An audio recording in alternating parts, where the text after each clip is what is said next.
할렐루야. 오늘도 평안한 하루, 기쁜 하루, 하나님이 주신 하루 시작되었습니다. 우리 함께 나눌 말씀은 여호수아서 벌써 14장이네요. 14장 1절에서 15절 말씀입니다. 14장 1절에서 15절 말씀 함께 읽겠습니다. 이스라엘 사람들이 가나안 땅에서 유산으로 받은 지역은 이러합니다. 제사장 엘라하살과 눈의 아들 여호수아와 이스라엘의 지파 족장들이 그들에게 분배한 것입니다. 그들의 유산은 여호와께서 모세에게 명령하신 대로 제비를 뽑아 나머지 9지파와 므낫세 반 지파에게 분배됐습니다. 모세는 2지파와 반 지파에게 요단강 동쪽을 그들의 유산으로 주었지만 레위 사람들에게는 그들 가운데 유산을 주지 않았습니다. 요셉의 자손들이 2지파 곧 므낫세와 에브라임으로 나뉘었기 때문에 레위 사람들은 받을 목이 없었고 다만 거주할 성과 가축 곧 그들의 재산인 가축을 위한 초지만 받았습니다. 이스라엘 사람들은 여호와께서 모세에게 명령하신 대로 행해 땅을 나눴습니다. 그러자 유다 자손들이 길갈에 있는 여호수아에게 찾아왔습니다. 그니스 사람이 여분네의 아들 갈렙이 여호수아에게 말했습니다. 여호와께서 가데스 바네아에서 당신과 나에 대해 하나님의 사람 모세에게 말씀하신 것을 당신께서는 아십니다. 여호와의 종 모세가 가데스 바네아에서 이 땅을 정탐하라고 나를 보냈을 때 내 나이 40세였습니다. 그때 나는 내 마음에 확신이 서는 대로 그에게 보고했습니다. 그런데 나와 함께 올라갔던 내 형제들은 백성들의 마음을 약하게 했습니다. 그래도 나는 마음을 다해 내 하나님 여호와를 따랐습니다. 그러자 그날 모세가 내게 맹세했습니다. 네가 마음을 다해 네 하나님 여호와를 따랐으므로 네 발로 밟는 땅은 영원히 너와 네 자손의 유산이 될 것이다. 이제 보십시오. 여호와께서 나를 살려주셨습니다. 이스라엘이 광야에서 방황하던 때 여호와께서 모세에게 이 말씀을 하신 지 45년이 됐습니다. 지금 내가 85세가 됐습니다.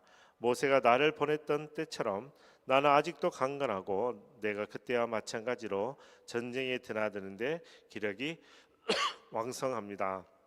그러므로 여호와께서 그날 내게 말씀하신 이 산지를 내게 주십시오. 당신도 그때 직접 들었다시피 거기에는 아락 사람들이 살고 있고 그들의 성은 크고 강합니다. 그러나 여호와께서 나와 함께 하시면 여호와께서 말씀하셨듯이 내가 그들을 쫓아낼 수 있을 것입니다. 그러자 여호수아는 여분네의 아들 갈렙을 축복하고 헤브론을 유산으로 주었습니다. 따라서 헤브론은 오늘까지 그니스 사람 여분네의 아들 갈렙의 유산이 됐습니다. 그가 이스라엘의 하나님 여호와를 마음을 다해 따랐기 때문입니다. 헤브론의 옛 이름은 기럇 아르바였습니다. 아르바는 아낙 사람들 가운데서도 가장 큰 사람이었습니다. 그 땅에 전쟁이 그쳤습니다. 아멘. 네, 오늘 우리는 갈렙의 요청과 유산이라는 제목으로 오늘 말씀을 살펴보기 원하는데요. 너무 신비로운 것 같습니다. 오늘 우리가 함께 나눈 예배에 갈렙의 이야기를 나눌 수 있다는 것은 얼마나 큰 은혜인지 모르겠습니다. 지금도 많은 분들에게 은혜가 되고 있고 최근에 특히 우리가 사회적으로 노년층이 많아지면서 우리 믿는 어르신들 중에도 나이 드신 분들이 많으신데 이분들이 점점 나이가 들어갈수록 갈렙의 이야기를 많이 하시는 걸 제가 듣고 있습니다. 그래서 아마 이 말씀이 우리에게 주시는 우리가 나이가 들어도 노년에도 하나님을 얼마나 신실하게 섬길 것인지 보여주는 좋은 본문이기도 한 것 같습니다. 그래서 오늘 우리 갈렙의 이야기를 나눌 텐데요. 갈렙의 이야기 나누기 전에 오늘 본문의 이해를 돕기 위해서 제가 하나 조금 시사적인 이야기를 여러분과 나누고자 합니다. 최근에 한국 사회도 그렇고 미국 사회도 그렇고 공정인가 공평인가 라는 주제로 좀 뜨겁습니다. 사회가. 이것 때문에 요즘 데모도 많이 하고 많은 소요 사태가 일어나는데요. 공정한가? 이 사회가 공평한가? 그래서 공정하고 공평이 못해서 뭐 뉴욕에는 지금 공산주의자가 네, 정치 그 뭐라 그럴까? 네, 정치 리더로도 세워졌습니다. 그분을 특별히 비난하는 것이 아니라 그만큼 요즘 사회에서는 공정인가 공평인가가 되게 중요한 주제인 것 같습니다. 이 공평 공정을 이야기할 때 보통 많이 드는 예화가 세 명의 사람을 예를 드는데요. 편의상 그냥 A, B, C라고 하겠습니다. A는 키가 가장 크신 분, B는 중간 정도, C는 키가 제일 작은 사람, 이렇습니다. 이 세 사람이 스포츠 경기를 보러 갔습니다. 보러 갔는데 앞에 이렇게 담장이 있는 거죠.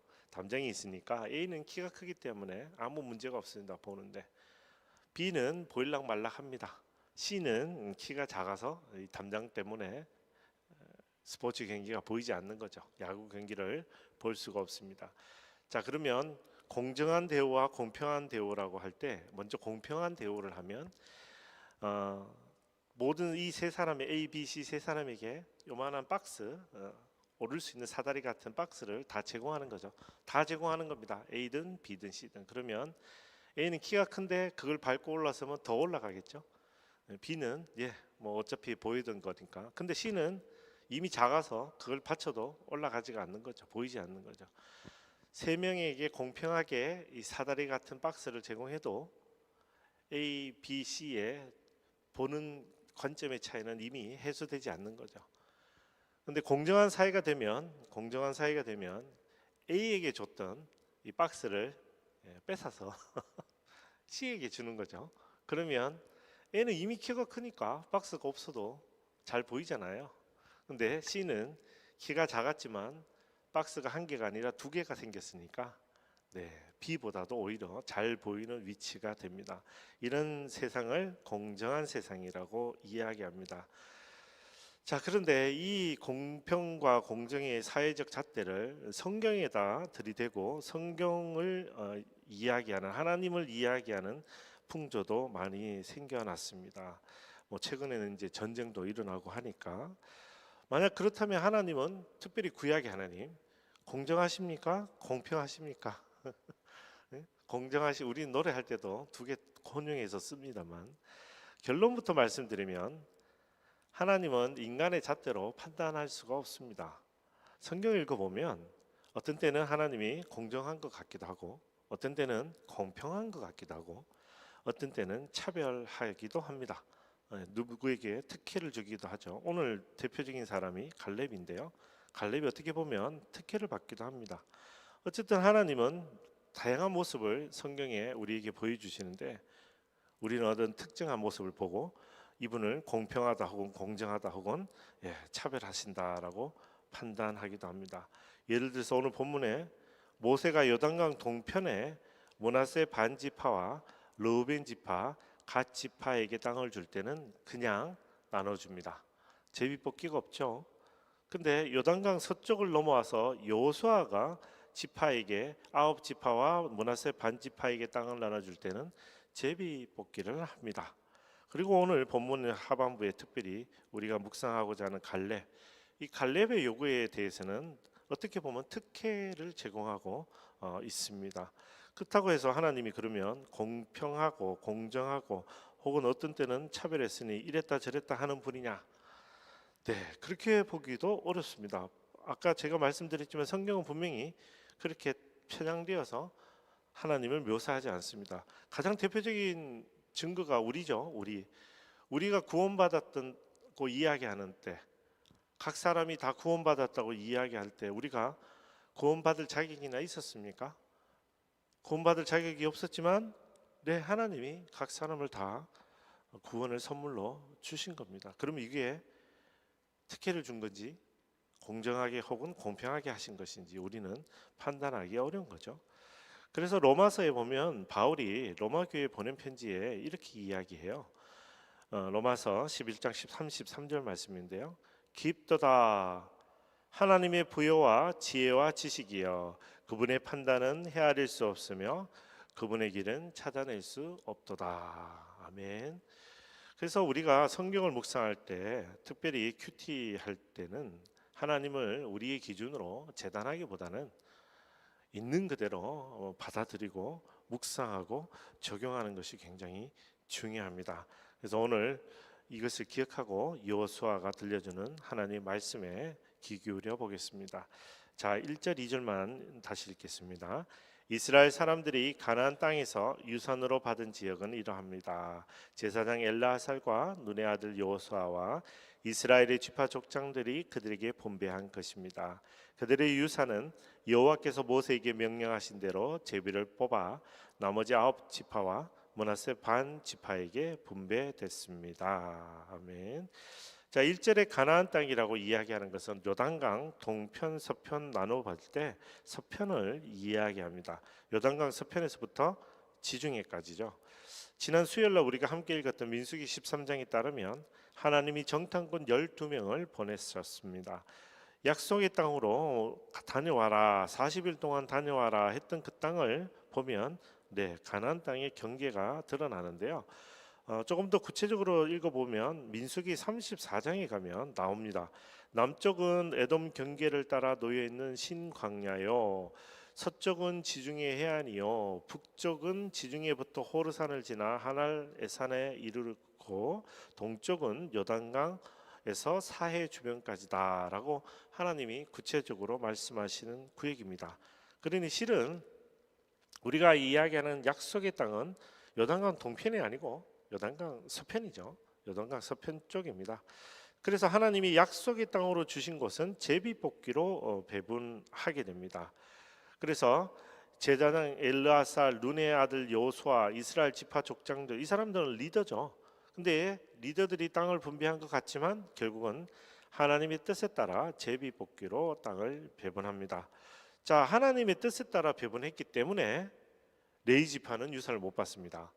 만약 인간의 관점으로 봤으면 레위 지파도 유산을 줘야 되겠죠. 그런데 이게 하나님의 뜻으로 배분했기 때문에 레위 지파는 유산을 받지 못합니다. 3, 4절 읽겠습니다. 모세는 두 지파와 반 지파에게 요단강 동쪽을 그들의 유산으로 주었지만 레위 사람들에게는 그들 가운데 유산을 주지 않았습니다.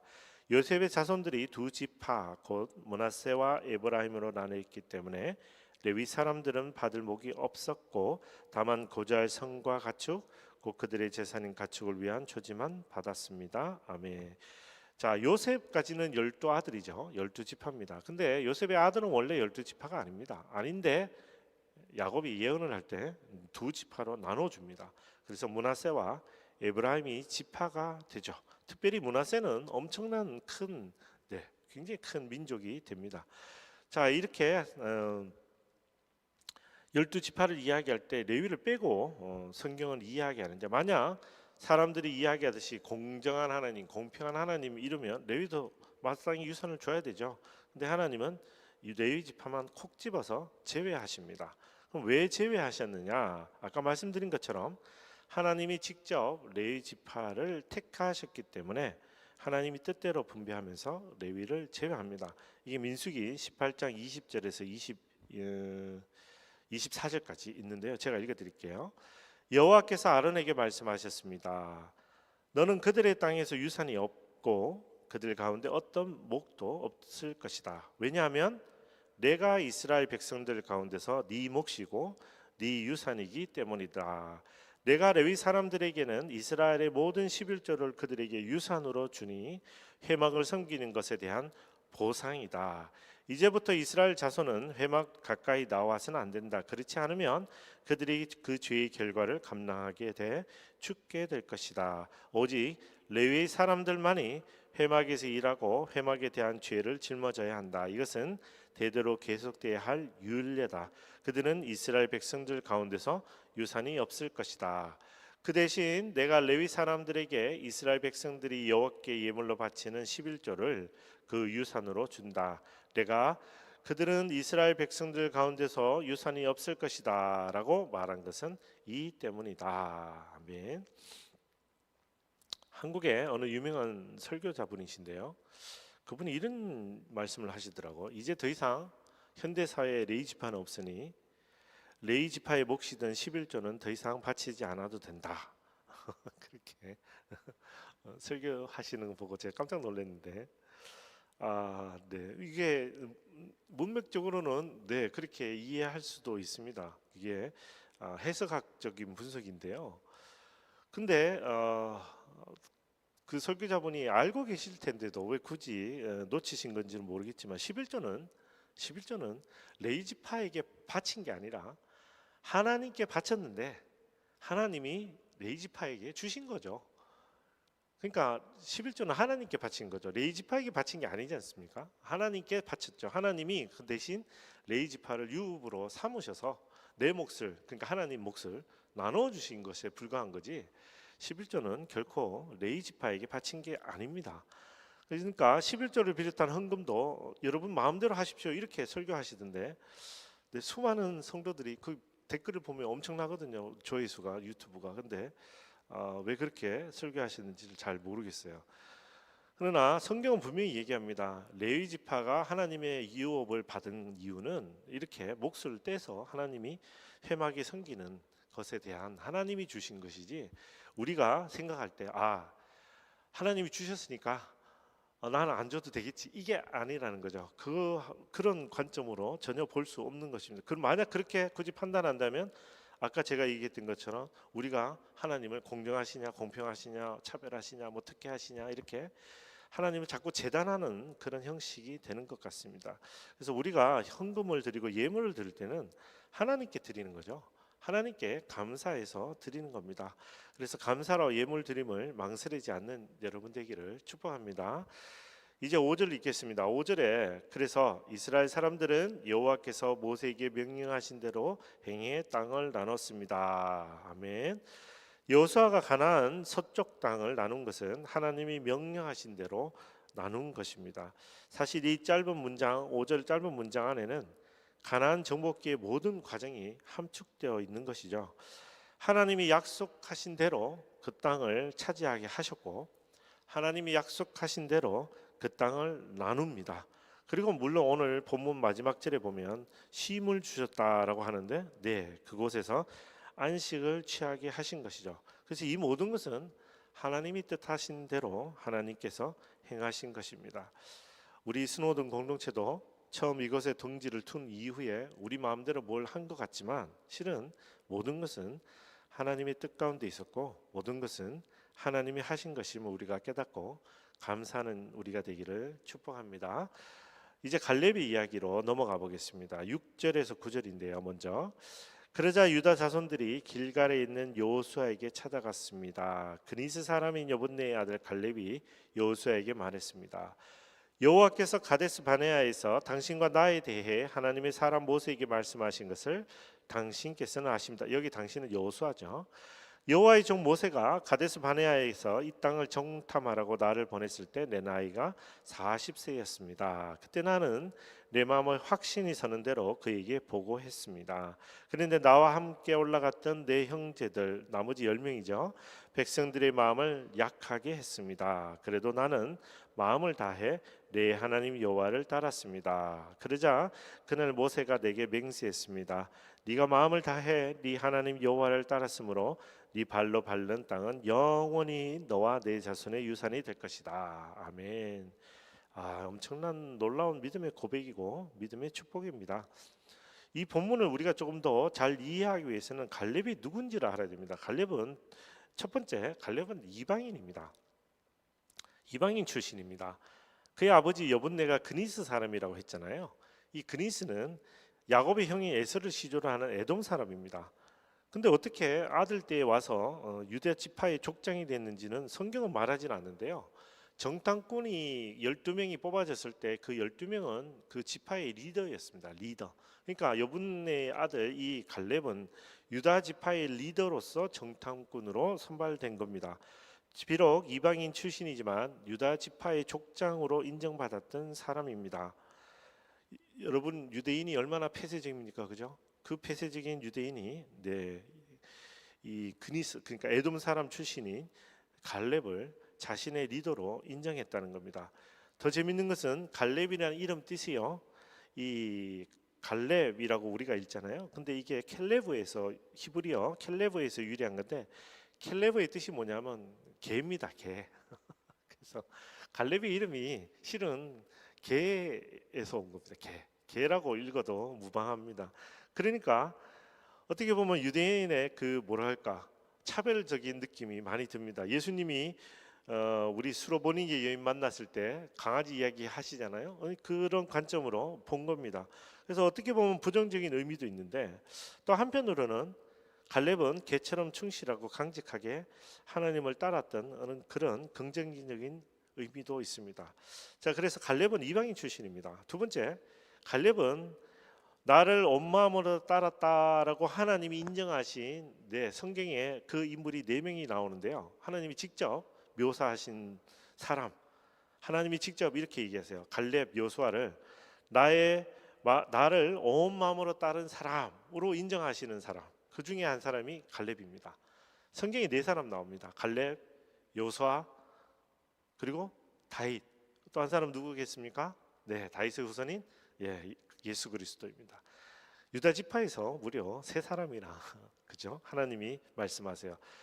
이는 온 마음을 다해 나를 따른 자니라라고 말씀하시는데 이런 영광스러운 칭호를 성경에서 기록한 4명이 갈렙, 여호수아, 다윗 왕, 예수 그리스도인데 그 중에 한 명이 갈렙입니다. 신명기 1장 36절 제가 읽어드릴게요. 오직 여분네의 아들 갈렙만이 보게 될 것이다. 그는 그것을 볼 것이니 내가 그와 그 자손들에게 그 발길이 닿은 땅을 줄 것이다. 이는 갈렙이 여호와를 온 마음으로 따랐기 때문이다. 아멘. 그래서 성경은 4명밖에 없나 봐요. 성경에 수많은 인물들이 있는데 4명밖에 하나님이 지칭을 안 하셨습니다. 물론 뭐 다른 많은 믿음의 선배들도 정말 열심히 하나님 마음을 따랐겠죠.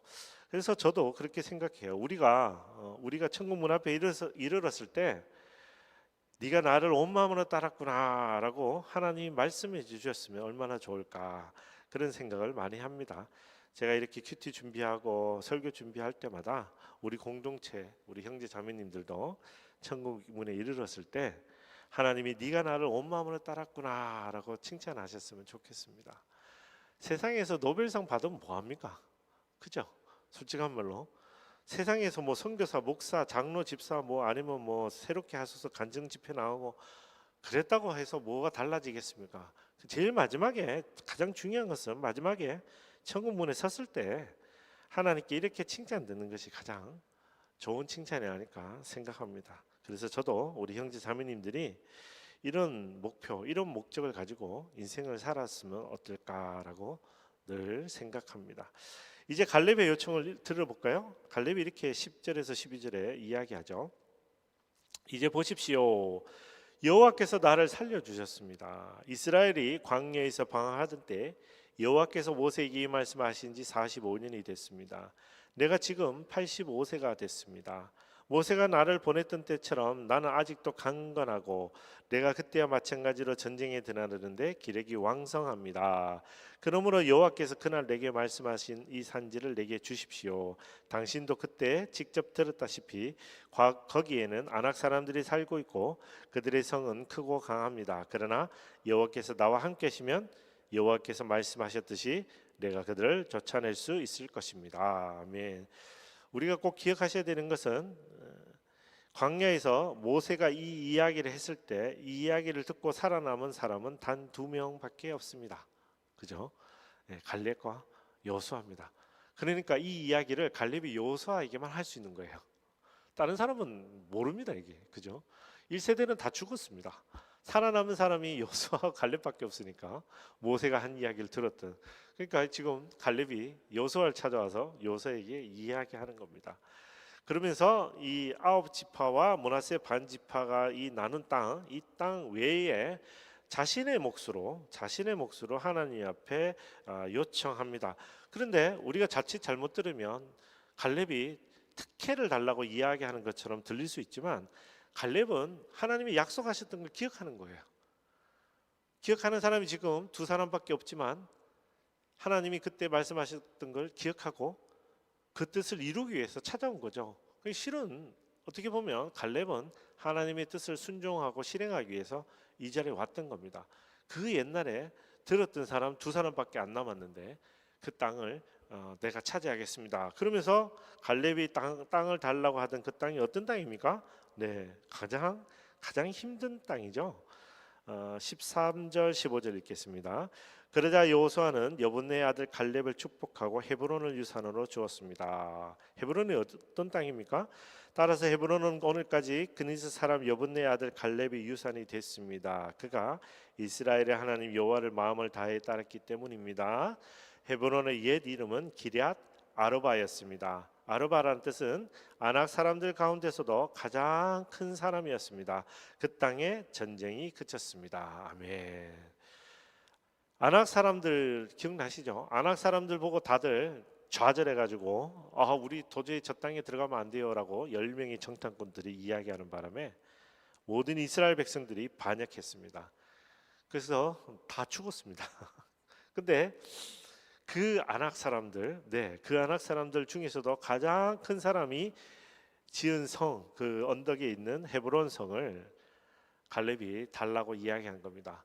그래서 제가 치겠습니다라고 이야기한 거죠. 85세 할아버지와 네, 그죠? 어떻게 보면 기르기 새에도 부족하지 않은 나이인데 그가 그의 민족들, 특별히 자기 지파만 데려갑니다. 유다 지파 전체를 동원하지 않고요. 갈렙이 이 성을 칠 때 자기 집안만 데려갑니다. 그 집안 사람들도 대단합니다. 나중에 뒤에 가면 따로 이름이 나오는데요. 15장 이후에 그들이 열심을 다해 이 성을 칩니다. 그리고 차지합니다. 근데 오늘 성경은 너무나도 재밌는 표현을 쓰시죠. 15절 갈렙의 이 성을 치고서야 비로소 뭐라고 적었습니까? 그 땅에 전쟁이 그쳤습니다. 이 전쟁이 그쳤다는 표현을 원어로 읽어보면 쉼을 주셨습니다라는 뜻입니다. 그래서 약속이 이루어지신 거죠. 하나님이 땅을 주시고 그죠? 쉼을 주기로 하셨잖아요. 근데 그 쉼이 하나님의 신실한 종 갈렙이 헤브론 성을 침으로 인해서 그 쉼이 이루어졌습니다. 오늘 그래서 15절은 그렇게 끝이 납니다. 그 땅에 전쟁이 그쳤습니다. 와, 너무 놀라운 말씀이지 않습니까? 갈렙의 순종함으로 그 땅에 전쟁이 그치고 쉼이 찾아왔습니다. 그래서 저희 스노우 공동체도 이렇게 하나님을 마음을 다할 때 큰 축복이 임하는 줄로 우리는 믿습니다. 이제 빠르게 묵상과 적용의 관점을 정리해 볼까요? 먼저 묵상의 관점에서 1절부터 차례 보면 1절에 이스라엘 백성들에게 가나안 땅을 유산해 주시는 하나님, 그죠? 엘르아살과 요수아 각 지파의 리더들을 세우시는 하나님. 지난번 10명의 정탐꾼 생각하면 각 지파의 리더들 다 소용없는 것 같은데 근데 하나님이 세워주십니다. 2절에 모세에게 말씀하신 대로 제비뽑기로 가나안 땅을 주시죠. 제비뽑기는 순수하게 하나님 뜻에 모든 것을 맡긴다는 뜻이죠.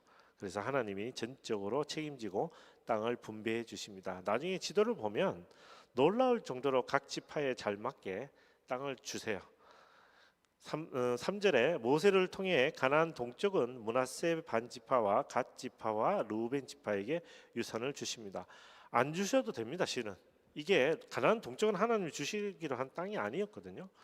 그런데도 주셨습니다. 특별히 르우벤 갓을 향한 하나님의 특별한 사랑이 아닐까. 왜냐하면 이 원래 가장 모든 12지파의 가장 큰 유산은 르우벤에게 가야 되는데 이 르우벤이 죄를 지음으로 장자권이 이제 넘어가죠. 그러면서 이 르우벤과 갓 지파가 어떻게 보면 소홀하고 그럴 수 있는데 하나님이 특별하게 동쪽 땅을 주십니다. 이 동쪽 땅이 나쁘지 않은 땅입니다. 목축지고 그죠?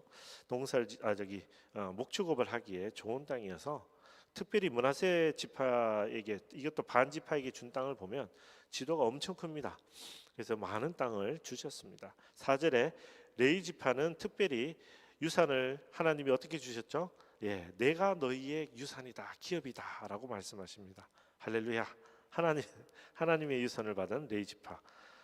근데 레위 지파가 그걸 만족하지 못하고 나중에 어디입니까? 뒤에 사사기에 가면 이상한 짓을 하죠. 5절 미리 명령하신 하나님, 가나안 땅에 들어오기 전에 하나님이 미리 다 명령하셨습니다. 심지어 어떤 것까지 명령하느냐? 왕을 세워달라 그러면 왕을 세워줘라고까지 명령하시고, 왕이 세워지면 여자를 많이 두지 말고 말을 많이 두지 말고 금을 많이 가지지 말라고 하나님이 이후에 일어나는 일들을 신명기를 통해서 다 말씀하십니다. 그래서 실은 하나님이 미리 뜻하신 대로 계획하신 대로 다 이루어 가시는 거죠. 갈렙을 6절에는 갈렙을 유다의 지파로 삼으셨습니다. 이방인인데 이름이 게예요. 게의 이름을 가진 충실한 하나님의 사람을 리더로 잘 삼으셨습니다. 만약 하나님이 12지파 중에 2지파 여호수아와 갈렙이 리더가 안 되었으면 어떡할 뻔했습니까? 그죠? 7절 8절은 하나님이 갈렙을 굉장히 기뻐하신다는 것을 우리가 볼 수 있습니다. 9절에도 갈렙에게 특별한 유산을 약속하시죠. 물론 여호수아도 동일하게 약속하셨습니다. 10절에 보면 그래서 갈렙과 여호수아는 약속하신 뿐만 아니라 살려서 그대로 가나안 땅으로 들여 보내 주십니다. 은혜의 하나님이죠. 11절 가나안 땅으로 들어 보내 주시기만 하면 목숨만 달랑달랑 붙은 게 아니죠. 예, 강건하고 기력이 왕성하게 하셨습니다. 할렐루야. 그래서 우리가 나이가 들어도 강건하고 기력이 왕성한 그런 희망을 가질 수 있습니다. 세상을 보면은 뭐 이렇게 하면 일찍 죽어요. 이렇게 하면 뭐 노화가 빨리 와요. 이렇게 하면 심장병 걸릴 확률이 높아요. 뭐 세상은 늘 그렇게 이야기하지만 성경은 뚜렷합니다. 나의 말을 따르고 나에게 순종하는 자에게 내가 항상 강건하게 하겠다라고 하시죠. 12절 여전히 갈렙과 함께 하시는 하나님을 찾을 수 있고 13절 그 갈렙에게 축복하시고 특별한 유산을 허락하십니다. 물론 이 유산을 얻기 위해서 갈렙이 열심히 최선을 다하죠. 15절에 14절에 갈렙이 온 마음을 다해 따를 때 하나님이 기뻐하시는 것을 우리가 볼 수 있습니다. 얼마나 기뻐하셨으면 콕 집어서 두 사람에게 그 두 집안에게만 특별한 유산을 주시죠. 15절 아낙 사람들 가운데 가장 큰 사람들을 물리쳤는데 우리가 성경을 읽어보면 네 갈렙이 전쟁에 나가 이겼지만 우리는 또 알 수 있습니다. 그죠?